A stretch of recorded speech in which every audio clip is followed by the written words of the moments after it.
Welcome back to the 99, where we are focused on brewing a better competitive commander. I'm your host, Patrick Marlette, and yes, if you saw our set review for Zendikar Rising, you might have noticed we missed a handful of legendaries. Not necessarily missed, but glazed over, maybe even skipped.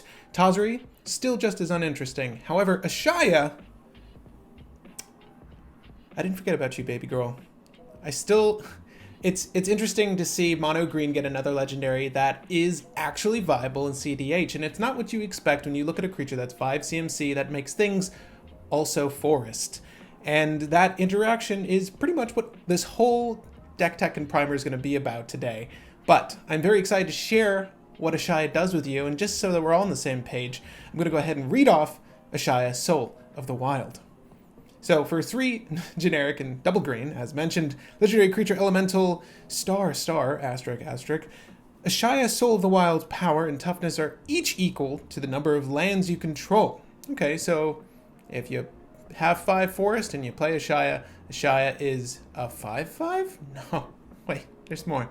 Non-token creatures you control are forest lands in addition to their other types. So this includes Ashaya in the equation. So if Ashaya happens to be the only creature you have, Ashaya would be a 6/6 in the scenario I just ran by you.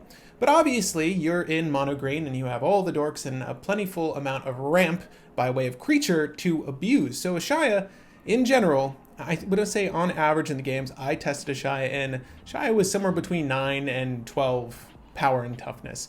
So Ashaya gets up there.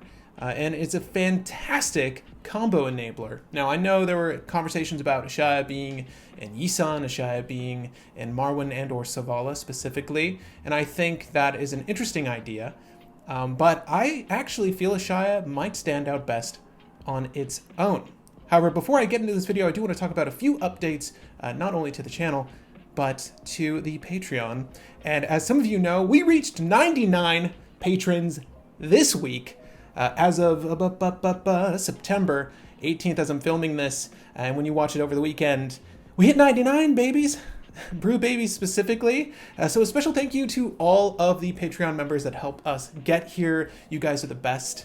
We talked about tiers humorously a little while back, but some of you messaged me and said, you know, if there was some incentive, I would be happy to go to 5, and many of you already donate 5 and or more. So the update in regards to that and how it impacts the channel is that I've added a new tier called Brew Crew. Now, if you are a Patreon member and you're not, and you do pledge 5 or more and you're not a member of the Brew Crew, it doesn't happen automatically. You do need to manually switch tiers. So when you do so, however, get all the previous tier benefits, pick up games with myself and the crew here online, obviously Discord benefits, a specific channel for us.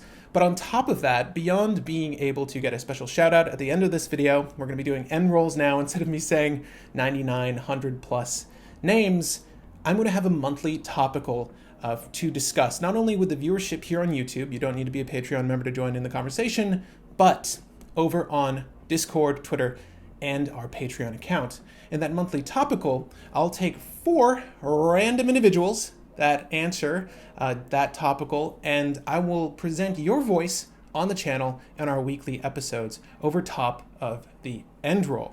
Now, there's more on that on the Patreon page. Clearly, if you haven't read the most recent update, I encourage you to go onto Patreon, your Patreon account, and read what was written. But again, we do 4 episodes a month, and I'll be taking your thoughts and opinions on a monthly topical and providing it on the show, so you get your voice and your opinions stated clearly as mine are now, but at the end of the episode. And obviously the monthly topical will come out on Patreon, Twitter, and Discord, and you can follow along as we chat about it. And I'll also start each episode with that conversation point. So again, if you're not a member of the Brew Crew and you pledge 5 or more, or you want to join the Brew Crew so that you can have your voice sounded off on an episode of the 99, that is the best and only way to do so, as a matter of fact. So those topics can range from what do you believe is the best form of interaction, or what keyword do you want to see come back to MTG. There are a lot of evergreen mechanics, but there are things like transmute, transmogrify, gravestorm. Did I lie about transmogrify? I think that's what it is. There's this weird one that a black creature got, that only one black creature got. Delve, Devour, Graft, things like that. There are a bunch of mechanics that we don't see too often, and I'd love to know your thoughts on all of these topics as they approach monthly. So those are a handful of the topics I want to chat about. But getting back to the topic at hand, and guys, if you're not a member of the Patreon and you do want to help support the channel, that is the best way to do so, obviously. But I won't harp on the Patreon anymore, as we've already talked on it. But yeah, that's something that viewership here can look forward to, those monthly topicals. But the real reason why you are watching this episode today is to find out how you can best your Ashaya game plan. Now, the first thing I want to start with, and I'm looking off to the side of the screen following my primer over on Moxfield. I'll, of course, leave a link in the description for you to follow along as well. So this is what I'm going to be reading off of, but not specifically in the order I've listed here. What I tried to do when I built this primer for you, because there are over 60 combos in this Ashaya list, and I've actually omitted a ton of different combo cards or combo enablers from this list that were lesser. Now, this is a cEDH channel. I usually don't brew list for this channel unless I find them competitively viable. And this is a list, in my mind, that is just as good as any other mono green list in the meta currently. And it has real explosive power with the static abilities that Ashaya has. But specifically, there are two creatures that interact with Ashaya in a way that produces infinite mana. And we'll go over not every single one of those ways, because then there are 60 plus, 62 if I'm not mistaken. But specifically, we're discussing Quirion Ranger and Scrib Ranger. Now, I'll go ahead and read off both of those creatures for you. Starting with Quirion Ranger, they're both going to sound very familiar though. For 1 green, summon Elf, 1/1. Return a forest you control to its owner's hand. Untap target creature. Use this ability only once each turn. Now, you might be saying to yourself, that's not really great. I mean, in Savala, you need to manipulate this with a Cloudstone Curio, a Tumor Sabertooth. Well, you forget, Ashaya makes Quirion Ranger a forest land. So in any instance where you can return a forest to your hand to activate this ability, you can return Quirion Ranger. And that's the same story for Scrib Ranger, which reads, for generic and a green, creature fairy, 1/1 body, flash, actually important, flying protection from blue, also very important. Return a forest you control to its owner's hand. Untap target creature. Play this ability only once each turn. Now you're thinking to yourself, well, I've got ways to manipulate lands now. My creatures are lands. I should add creatures that untap lands. Will that be foolish? Okay? Ashaya doesn't make creatures forest. Your forest happen to be creatures. And there's a distinction between looking at your creatures this way. Because if my creatures are forest, they, 1, tap for mana, it doesn't matter if they're a dork or not, and 2, can be bounced to my hand, and that's the more significant part of this static effect. So, in my theory, my working theory, in the game package you'll find here, is that creatures that tap for 2 mana, 2 or more, will produce infinite mana with Quirion Ranger and or some of the combo lines I've set up with Scrib Ranger, namely cost reducers. But there are other ways to generate the infinite mana. With Scrib Ranger, baseline, you need to generate 3 green, right? So she costs 2, she comes into the battlefield for 2. If I were to tap a Priest of Titania for 3, I can untap Priest of Titania by putting Scrib Ranger back in my hand and untap the Priest of Titania. Now, that should give you an idea of how this deck is going to roll out. Obviously, you still need an outlet, but that is one of a variety of combo lines and the base idea going into this list that you need to look out for. Those patterns you need to look out for to get the infinite mana. Now, obviously, 9 out of 10 times, we're probably going to try to rely on Quirion Ranger, but if for some reason, if it's exiled or otherwise removed from the game, we will rely on Scrib Ranger to do much the same thing. So those are our 2 combo cards. At first, I talk about tutors, draws, and the likes, things that will put cards in your hand on my primer. And I think these are important to note. I'm only going to go over a handful that are direly important because they happen to be able to get you the outlet and combo pieces you need. So I'm going to mention 2 tutors that are extremely important to your game plan if you are playing Ashaya. And they are Fauna Shaman and Survival of the Fittest. So, Fauna Shaman reads, and it's very much the same as Survival of the Fittest, 1 generic, 1 green, creature elf shaman. For 1 green, tap, discard a creature card, search your library for a creature card, reveal it, put it into your hand, then shuffle your library. Fauna Shaman's a 2/2 body, also happens to be an elf, so pretty relevant if you're using Priest of Titania. Survival of the Fittest is 1 generic and a green enchantment. You can pay a green, choose and discard a creature card, search your library for a creature card, reveal that card to all players, and put it into your hand, shuffle your library afterwards. Now, why are these two the most important tutors? And I think I state as much in this primer. You're going to rely on all of the creature tutors that green has to offer. As a matter of fact, I think I even use Weird Harvest, which is something that I don't commonly recommend, but ever since the dawning of Allosaurus Shepherd, things are a little bit safer at playing Weird Harvest and cards that have similar effects. When you give your opponents benefits, it's oftentimes okay, because the number one form of interaction in Commander happens to be counterspells. But back to Fauna Shaman and Survival of the Fittest, why they're so important. So that basic interaction we went over with Priest of Titania, Scrib Ranger, and Ashaya on the battlefield.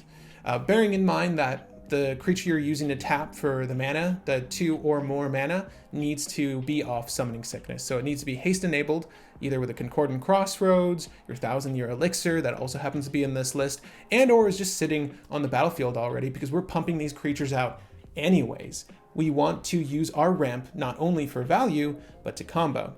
So in the instance of Fauna Shaman being on the battlefield, let's just say we have Fauna Shaman as well as our Elysian Caryatid.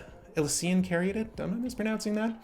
It's on the screen now. Generic green creature plant. Add 1 mana of any color, and if you control a creature with 4 or greater power, add 2 mana of any one color instead. It's a 1/1 body. So we've got a couple of creatures like this, right, that add 2 mana in varying ways. The one that's similar to this is Whisperer of the Wilds, but Elysian Caryatid is important not only to ramp out to Ashaya, but for infinite mana. So if we happen to have Fauna Shaman out, and we do that same loop we did earlier, except this time we'll use Quirion Ranger, right? So Ashaya, Quirion Ranger, Elysian Caryatid. We can use Quirion Ranger in much the same way as Scrib Ranger to tap for mana with Elysian Caryatid, bounce Quirion Ranger to my hand to untap the Caryatid. We have 2 mana floating. Cast the Quirion Ranger. We have 1 green floating. You can see where this is going. We have infinite green because we go up 1 every single time. The important thing to note here is these combos only work with Quirion Ranger if you go mana positive. So it doesn't matter how you get there. And this is me just trying to help you recognize patterns. Doesn't matter how you get there. Obviously, creatures that tap for 2 mana are the best way to get there. But with that, once you make infinite mana, so far as our tutors are concerned, Fauna Shaman and Survival are the best because you can bounce Quirion Ranger, or I would suggest a Finehorn Elf or something else, because if something goes wrong, you're going to want the Quirion Ranger or the Scrib Ranger still on the battlefield, either of our 2 Power Rangers.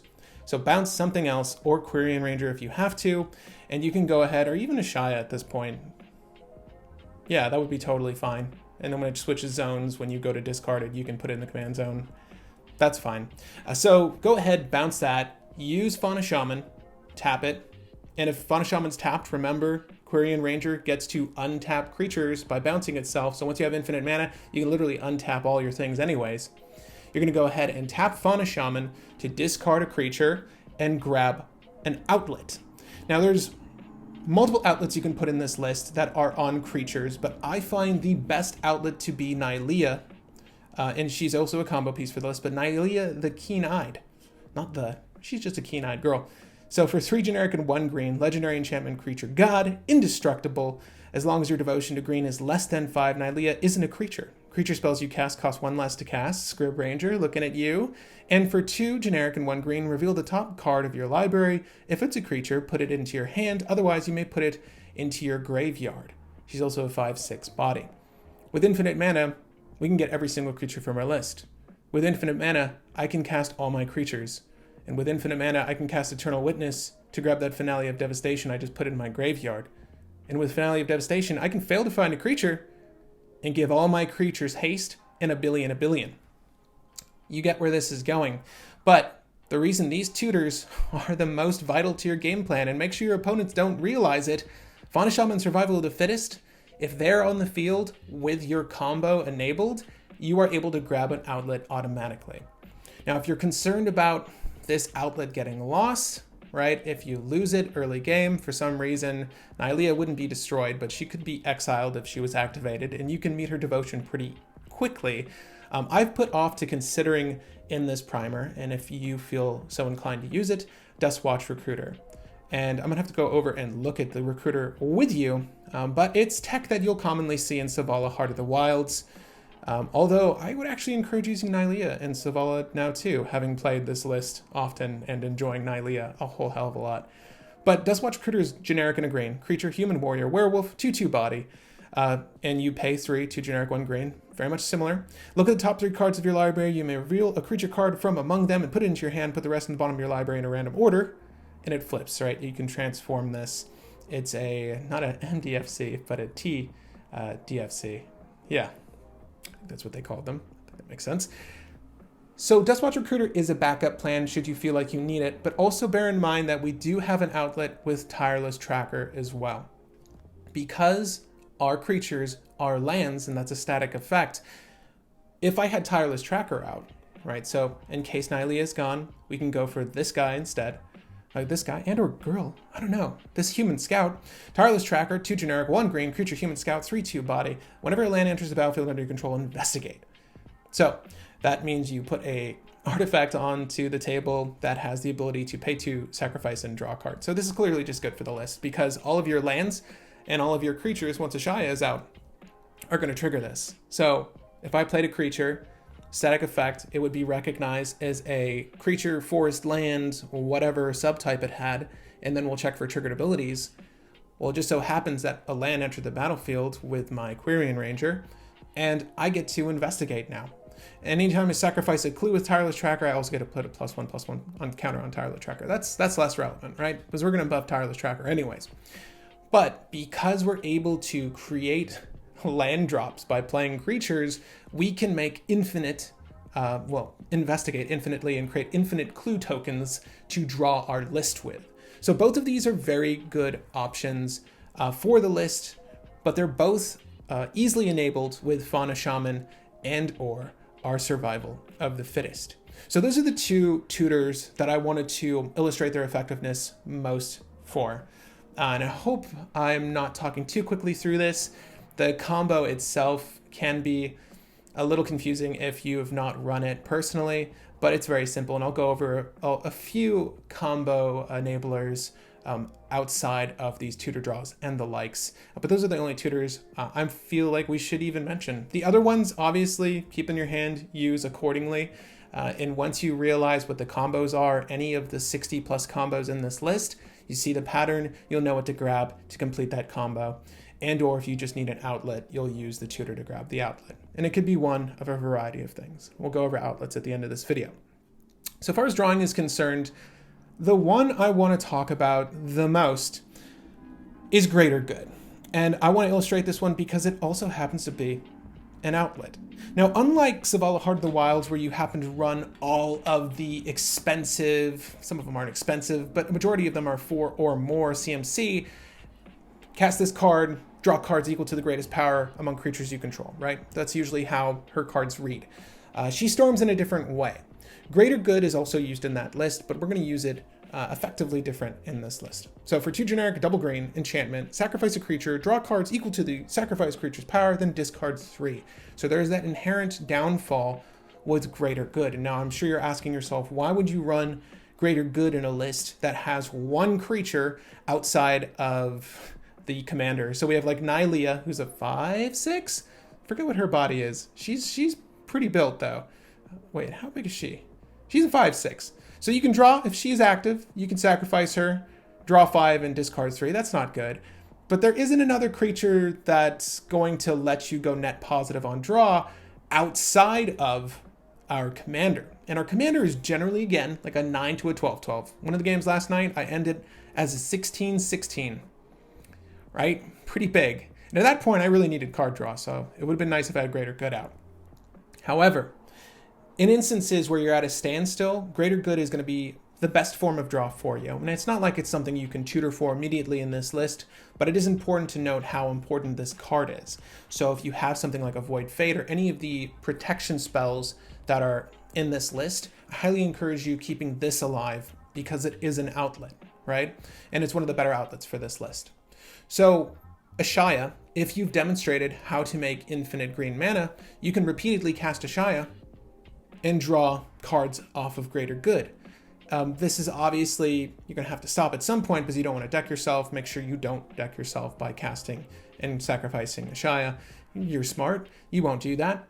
But essentially, Greater Good is going to be, in effect, a way for you to draw your deck, should you have infinite mana, but also during a standstill, if you need to kill Ashaya, that's going to be totally okay. Just with Ashaya out still, tap all your creatures, make all the manas necessary, sacrifice Ashaya, draw the cards. Let's just say Ashaya is a 9/9. You draw your 9 cards, discard 3, you're up 6. And if you've tapped everything out, you should have sufficient enough mana to cast Ashaya again. If it's your first time casting at 7, even at 9 mid-game is not very difficult to do so long as you haven't suffered through multiple board wipes. But the greatest form of draw outside of Sylvan Library in this list, and Orin Frostfang, definitely an underrated card, tutor for it, read why I would suggest tutoring for it. Greater Good is phenomenal. It's definitely going to be the best form of card draw on this list, and the fact that it's an outlet is also of benefit.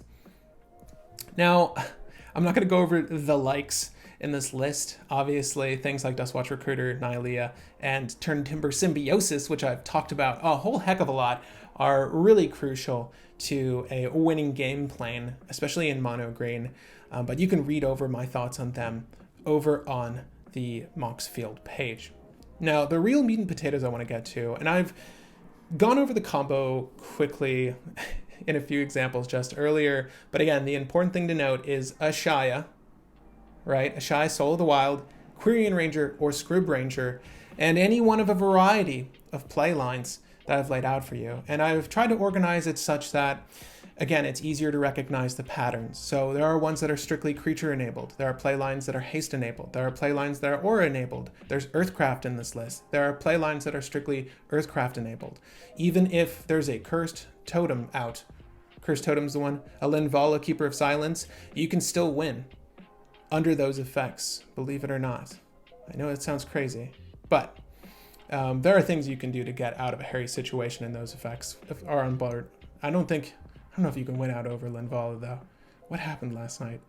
It doesn't matter. Anyways, I sound like a drunkard. What happened last night? I've been testing this list a lot with the Brew Baby and Brew Crew members. They know what I'm talking about. This list is very fun. But there's also combos enabled with cost reducers. So Nylea, Emerald, and a mix of cards. But to go over just a handful of examples so that you get a clear understanding of how this list works and operates and what it wants to do. So if you have Ashaya out, and we're just going to go over the second example here, Quirion Ranger and Jiraga Tree Speaker. So if you've leveled up Jiraga Tree Speaker to generate 2 green mana, again, the concept is much the same as earlier. You're going to use Ashaya's ability to make everything forest, right? That just happens. Quirion Ranger is going to bounce itself back into your hand. I need 1 green mana to play it. Well, I just untapped my Jiraga Tree Speaker. My Tree Speaker's been out since turn 1. It's going to tap for 2 green mana. I have 2 green mana floating. I'll cast Quirion Ranger for 1. I'm up 1 green, and I will bounce Quirion Ranger to untap the Jiraga Tree Speaker. I can respond to that by tapping it for another 2 green. So I'm at 3. It's untapped. We've effectively gone up 1 mana. You can continue to do that repeatedly until we have infinite. And that's the same story for all of these creatures that tap for 2. One interesting interaction to note, there's 2 here really, is Lotus Cobra and Priest of Titania. So with Lotus Cobra, Quirion Ranger entering the battlefield is going to automatically generate 1 mana of any color, correct? From Lotus Cobra, because of the landfall effect. So you can use the mana from Lotus Cobra. So we'll just say Quirion Ranger entered, we make a green, we'll go ahead and tap the Lotus Cobra, because it's a forest, remember, 4 green, that's 2 green. We'll bounce the Quirion Ranger to untap our Lotus Cobra and go off from there. So Lotus Cobra is effectively doing the same thing as these other creatures that generate 2 mana, but with its landfall effect. And Priest of Titania is unique because, remember, Quirion Ranger is an elf. So if you just happen to be out of elves on the battlefield, it is just the priest. So you have priest and nothing else. That is an elf. She'll tap for 1 mana. But if Quirion Ranger is out, you can tap for the 2, use her effect to untap Priest of Titania, and then use the 2 at that point to play her again. So when you're tapping priest, just make sure that Quirion Ranger's on the battlefield so you don't look like a fool. because you're going to want to tap for the 2 green mana that she'll generate if Quirion Ranger is on the battlefield. That can be tricky. You can get hung up if both of them aren't on the battlefield as you begin this line, right? I've had many a game where I've could have won and lost because Quirion Ranger and Priest weren't in play at the same time, and I didn't happen to have an elf. That's why, if you're wondering, like, where's Birds of Paradise, man? Why don't you use Birds of Paradise? Why are you using Boreal Druid? We want the elves. They're only so important, but here it's important, and we can deal with the generic. It's okay. So it's the same story for both of these, but I'll go over one of the haste-enabled combos for Quirion Ranger.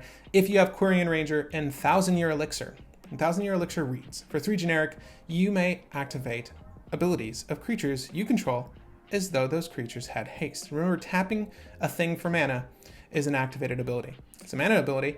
It also happens to be an activated ability. It also has the ability to pay 1, tap, and untap target creature. So kind of relevant if you're ramping, kind of relevant, but you're really there for the top effect, right? So if I play Quirion Ranger, I can actually use Quirion Ranger to tap for green, and then I can tap another creature, right? Let's just say it's our Fine-Horn Elf at this point. Our Fine-Horn Elf, we have 2 green now. Bounce the Quirion Ranger, untap the Fine-Horn Elf, continue that cycle. Because we were enabled with the 1,000-Year Elixir, we're able to create infinite mana with just those 2 cards. And obviously 1,000-Year Elixir is good on its own. All of these cards you're going to notice are good on their own. There's really no dead draw on this list because all of the means we have to make infinite mana are just good ramp cards. Really good value cards, just buy and buy. Concordant Crossroads, same thing. I'll read it off. I won't illustrate the combo because it's the same as 1,000-Year Elixir, but for a green, creatures can attack or use activated abilities that require a tap. This is old wording, excuse me. In the activation cost as soon as they come into play on their controller's side. So they basically get over Summoning Sickness. One issue to note here, one thing to note here, is that Concordant Crossroads is universal. Don't just play Concordant Crossroads if you're playing against a Xur deck, okay? You don't want to give every creature haste. This isn't always something you want to play out immediately.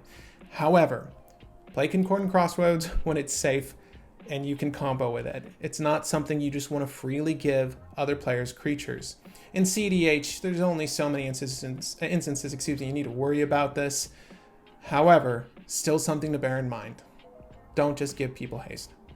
Now, there are aura-enabled combos, Utopia Sprawl and Wild Growth. Again, just good ramp cards. I'll read off Wild Growth and I'll illustrate Wild Growth in 2 scenarios. So, Quirion Ranger, Ashaya, obviously. We have our Arbor Elf this time. Arbor Elf allows you to untap target forest, right?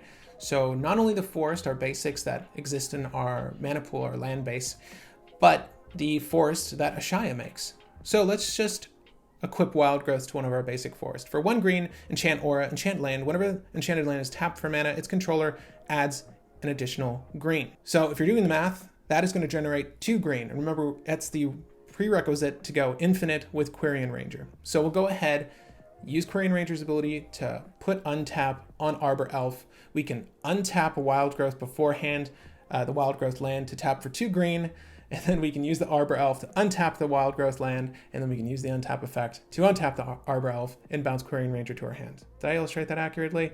You get it. 2 green, 1 Quirion Ranger, infinite mana. What's also interesting is that when your creatures, I don't know the instance where this is going to really be a thing, but I did want to illustrate it because it can happen. Utopia Sprawl and Wild Growth, they both, Wild Growth can equip itself to any land, attach itself rather. Utopia Sprawl requires itself to enchant a forest. Well, any one of your creatures now is a forest. So if you equip a creature, let's just say something that Tireless Tracker, right? Because that doesn't usually generate mana, but with Ashaya, it can. And if you were to tap Enchanted Forest, whenever Enchanted Forest is tapped for mana, right, its controller adds 1 mana of the chosen color to his or her mana pool. At Utopia Sprawl, if you've never seen this, as it enters the battlefield, you choose a color. We're going to choose green in a mono green list, but it's also cost 1 green to use. So we can enchant our Tireless Tracker and have it produce 2 green and allow it to be one of our 2 green tapping creatures to work with Quirion Ranger. That's pretty amazing. That's pretty stupendous in my book. Lastly, we have Earthcraft, Now, Earthcraft is one that I had omitted at first. It's a little bit of an expensive card, and I was trying to keep the budget on this one relatively low so that it was easier to get into this list. You don't need to use Earthcraft. It is just a redundancy for the deck. However, it is a really great form of ramp that you should consider if you're making a mono green list. I wouldn't really recommend Earthcraft out of mono green. But for 1 generic, 1 green enchantment, tap an untapped creature you control, untap target basic land. And there's the hiccup there. It has to be a basic land. However, with Quirion Ranger and Earthcraft, you can tap Quirion Ranger to untap a basic land and then use Quirion Ranger's ability to untap one of your creatures. And that basic land and that creature are going to generate 2 green mana. We did it again. We're making infinite mana. And all of the lines, now it looks complicated because there are a bunch of just 4 card combos here. There are 3 to 4 combos here. Some of these are 5 cards technically, but all of the Scribranger lines are the exact same thing. You're really just looking for ways to, 1, cost reduce Scribranger, either Emerald Medallion or Nylea Keen-Eyed, or produce additional mana whilst the combo is happening, like Lotus Cobra and or Priest of Titania if set to 3 elves. So I'm going to go over just a handful of these, but we'll use the top example for a creature-enabled combo for Scribranger. And Scribranger, again, is 1 generic, 1 green. It allows you to return a forest to your hand itself to untap a creature. But if you have Lotus Cobra out and Ilsean Caryatid, remember, Ashaya, it's going to be a 20/20 at this point. You can tap Ilsean Caryatid for 2 green. When Scribranger enters the battlefield, you'll make mana off of the Lotus Cobra. So you make 1 green, let's just say 1 green. And then you'll bounce Scribranger to your hand, untapping the Ilsean Caryatid, and tap that for 2 more green. We're at 3 green now. And the prerequisite for any Scribranger line is 3 green mana. So look for that pattern among your creatures. And I'll have to say that Lotus Cobra is the best creature to tutor for in many of these scenarios because Lotus Cobra not only effectively works with Quirion Ranger, but is doubly effective with Scribranger because it doesn't rely on it being not summoning sick. It just needs to be there to generate the mana. And it's only 2 CMC. Lotus Cobra is an all-star in this list. It's also just really great early ramp for the list. It's definitely the thing I recommend most to tutor for if you're looking for a combo piece because it enables many of the combos you'll be seeing. And now I'll illustrate one with Nylea Keen-Eyed. It's almost like looking at a Quirion Ranger line, except you have to have this out to get the cost reduction. So with Nylea Keen-Eyed out, our creatures cost 1 less. Scribranger costs 1 less. Scribranger is 1 green. And then we can tap that same Ilsean Caryatid for 2 green, bounce the Scribranger to our hand, pay 1, you get what's happening. You make infinite green mana. The haste-enabled combos, all the same thing, except this time around, we can use Scribranger to tap for mana, along with our mana dorks that tap for 2 mana to make 3 mana. And I've listed all of them down there. Same thing with the auras, except you would either need Lotus Cobra or Nylea out to make that happen. Same thing with the Earthcraft combos like earlier, except you need the 2 mana producers with the Scribranger and Earthcraft to generate 3 mana. Same thing with the Emerald line. It's just like Nylea, except on an artifact. It's a beautiful thing. And then I have a mix of cards that effectively let you get infinite mana. And this is things like Scribranger with 1,000-Year Elixir and Lotus Cobra. So it's a lot, right? So you cast the Scribranger for 2, green and generic, 2 CMC. You have 1,000-Year Elixir out. I can tap the Scribranger for 1 green mana. Remember, Lotus Cobra also produced a green mana when it came in. I can tap my Lotus Cobra for 1 green mana. That's 3 green mana altogether. That's our prerequisite. I'll now bounce the Scribranger to my hand, untap the Lotus Cobra, and continue the line of play. I encourage you to look over these if you're confused at all. Feel free to comment in Mox field. I can break down any of these lines. Obviously, if I got something wrong, let me know, but I've tested all of these. They should work for you. The rules check out on all of these effects. There are a lot. I feel like I could have missed a few in the list as it is now, not with the cards I've omitted. But 62 is where we're at. Now, I've already gone over outlets like Nylea and outlets like Tireless Tracker, but I want to take a look at some of the cards, and this is the most important part of this list because you can generate infinite green mana, but if you don't have a way to manipulate it, what good is that green mana going to do for you? Not a whole lot. Not a whole lot, especially if you have 3 cards in your hand and nothing to do with it. If one of those cards is an Eternal Witness, though, make sure you use it on a creature tutor. Or something like Glimpse of Nature. Now, this is a card I encourage you to use early on. If you get 1 draw off of it, if you get 2 draws off of it, doesn't matter.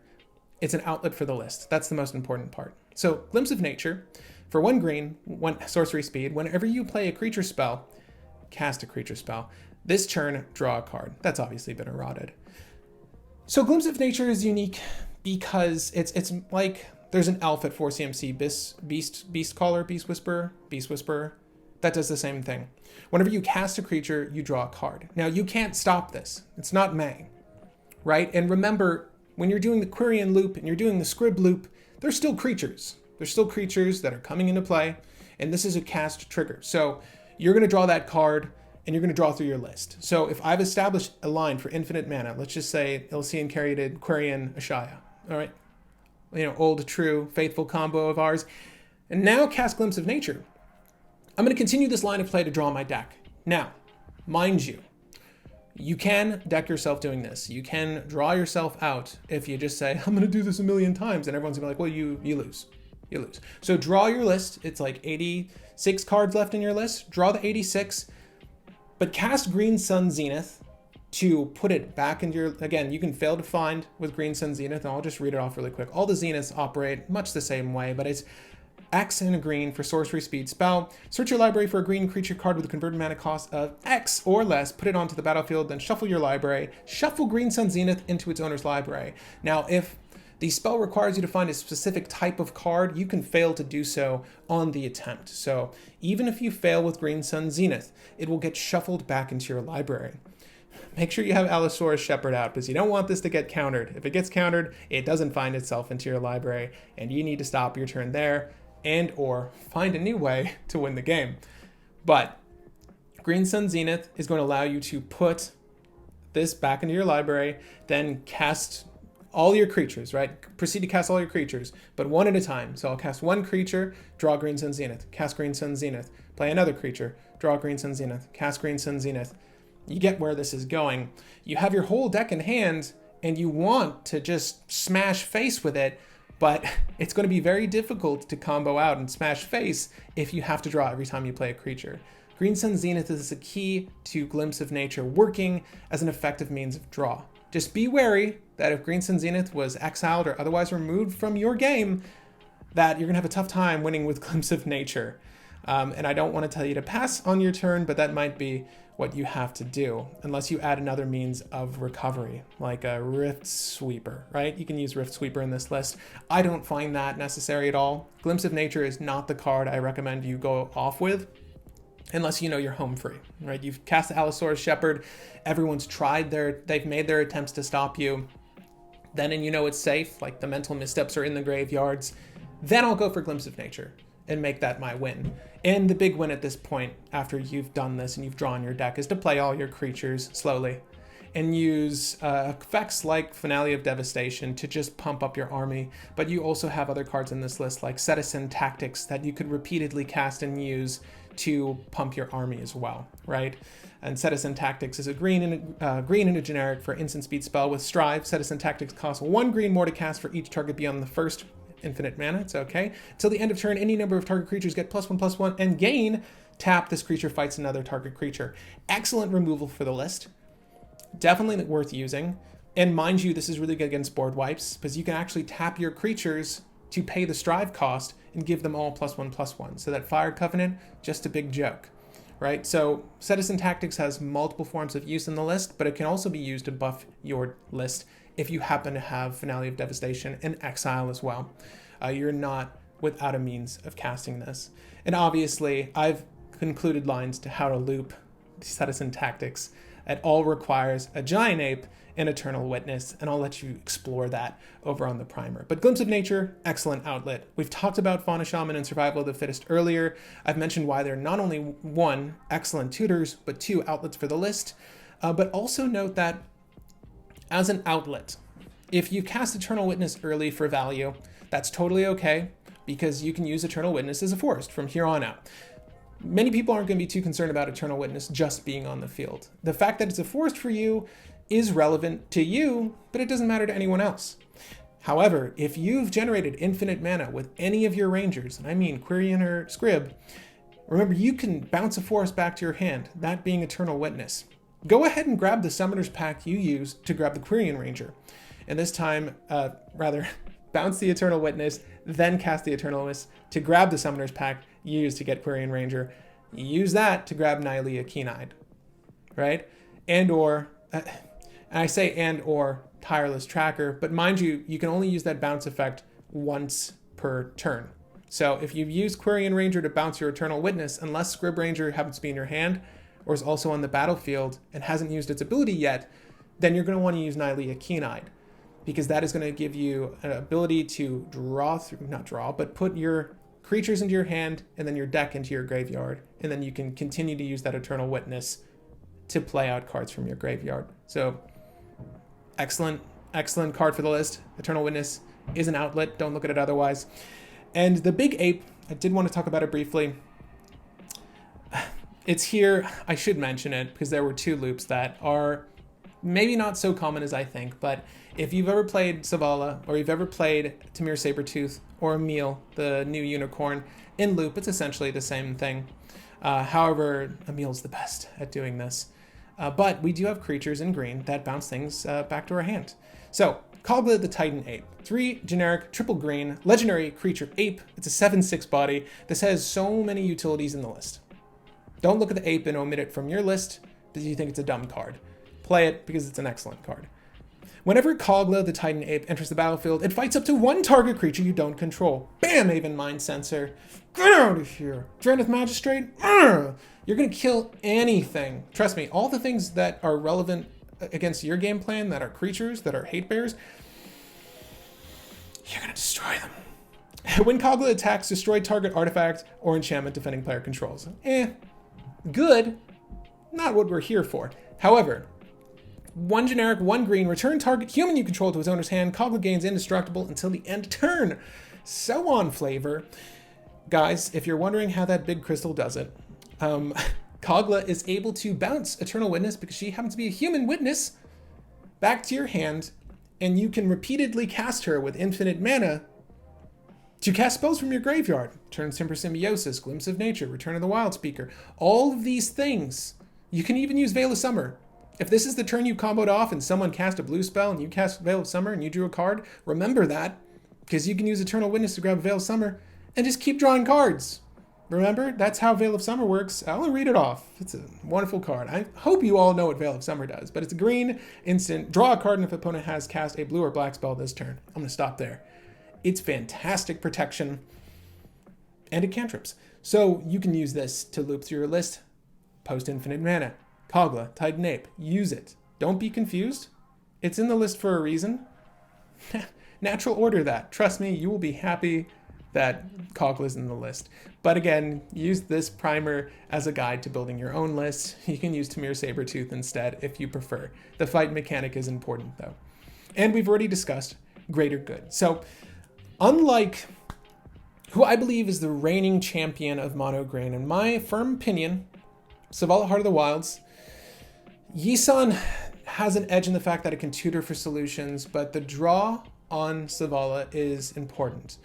Mono green gets a good reputation because the legendaries that are the pinnacle of what mono green can do happen to have effects that work well with the redundancies that exist in green. Big dumb creatures, spells that let you draw cards off of big dumb creatures, things like that make Zavala Heart of the Wilds really good. And when you cast those big dumb creatures, you get to draw cards too, right? And we've discussed Zavala Heart of the Wilds on the show. It happens to be the first video we did on this program. So if you haven't watched the 99's primer, my primer on Zavala Heart of the Wilds, she's up to date. I love that list. It's one of the decks I play most frequently. One fault with Zavala Heart of the Wilds, however, and Yisan and Marwyn, is that they're very predictable, right? Marwyn, Zavala, always turn 2. Always a tempo win turn 3. You're broadcasting that this can happen, right? Your friends have likely seen what you can do with this list. They're likely going to thwart it. What's beautiful about Ashaya, and one of the reasons I think it might even be better than the rest of the mono green legendaries, is the fact that it is explosive in nature. You can win as early as turn 2. Can't say that with Zavala. You can win as late as turn 5, turn 6, turn 7, with just as much ease, provided you haven't cast Ashaya, 20 times that game, and it becomes impossible to cast, because this is one of those lists that relies on its commander, and much like most monocolored lists, those lists rely on their commanders. The only fault with Ashaya is that it lacks tutor or draw, right? Which we've seen between some of the legendaries we've mentioned here. However, because Ashaya relies on what green does best, ramping out, it's very easy to accomplish this. No one's generally concerned that you play ramp on a given turn. When you drop the Llanowar Elves, you drop the Caryatid, no one's really concerned. Like, a Caryatid's not even active, whatever. But when you drop Ashaya, the whole game changes. They might not immediately see it. They know you've got a bunch of force now, and a big thing. You've got a thing that's a 6/6 now on turn 3. That's cool. It's not going to be a huge concern until you drop the Quirion Ranger, and you illustrate that combo for the first time, and they sit there and they're like, oh, he's making infinite mana, and then they want to interact, and that's okay. Hopefully you have the means of protection, and I've tried to add as much relevant protection in this list to go off. And now that you've seen all of the relevant tutors, you know that there are tutors in this list to find the outlets you need, and or hopefully you have the outlets available in hand, because you can win with this list, very easily and very quickly with the efficient play lines that I've illustrated in this primer. I don't want to say it's better, but I think it's easily one of the best mono green commanders to date. It's surprising how amazing this card is, how efficient it can be, because of the nature of its combos. It is utilizing pretty broken pairing between Quirion Ranger and them being Forest with its static ability. There's nothing that operates this way. I really love Ashaya. If you haven't given it a try, go ahead and goldfish it over on Moxfield. I think it's a phenomenal deck, and it's actually one I'm going to build in paper. After having played it a few times, I thoroughly enjoy this list, and I am extremely excited to play more of it, and hopefully on another Brew Wars. But guys, this is the end of this primer. I hope you enjoyed it. I hope you learned something new and you know what to do now. Again, if you have any questions about it, feel free to ask me in the comment section down below or over on the primers page. I'd like to officially thank, for the last time, our Patreon crew, the Brew Babies and the Brew Crew. Thank you guys so much. There should be a lovely end roll happening right now, and it is about this time where you would have the monthly topical, posted, and your voice represented on the 99. We're going to start next month being October. So hang tight for that, Patreon members. Just be sure to watch the messages over on Patreon for the monthly topic, and of course, I'll introduce the monthly topic on the channel as well. Expect the monthly topic to go up at the end of the month, leading up to the new month, right? So you've got a little bit of time to think about your answers and respond in kind to the post over on Patreon. But beyond that, guys, if you want to help support the channel, Patreon is the best way to do so. We have 99 lovely people here now, and I'd love to see more folks join the cause. Everything from the Patreon goes to help the production here. There are many things I'd like to buy for this space, and your help over there has provided me the means to do so. So thank you guys so much. Again, my name is Patrick Marlett, and happy brewing, babies.